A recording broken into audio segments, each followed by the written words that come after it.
Smart meter લગાવ્યા બાદ અનેક શહેરોમાં લોકોમાં ઊંચા વીજ બિલની ફરિયાદ ઉઠી હતી, ત્યારે પાટણના નગરજનોની વહારે ધારાસભ્ય કિરીટ પટેલ આવ્યા હતા। ધારાસભ્ય કિરીટ પટેલે ઉર્જા મંત્રીને સ્માર્ટ મીટર ન નાખવા માટે પત્ર લખ્યો હતો। ઉર્જા મંત્રીને સંબોધીને લખવામાં આવેલા પત્રમાં તેમણે લોકોની લાગણીને વાચા આપતા પાટણ શહેર અને જિલ્લામાં સ્માર્ટ મીટર ન નાખવા માટે રજૂઆત સાથે કારણો દર્શાવ્યા છે।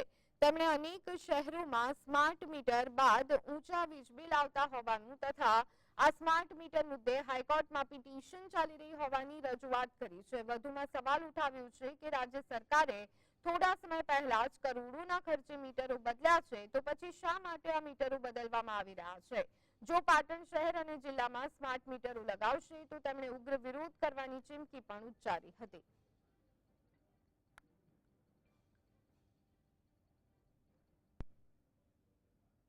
ચલાવી અને આજીવિકા મેળવતા મોટા ભાગના વેપારીઓ છે, કોઈ મોટા ઉદ્યોગ ધંધા નથી, તો શા માટે પાટણ શહેર અને પાટણ જિલ્લામાંથી શરૂઆત કરવી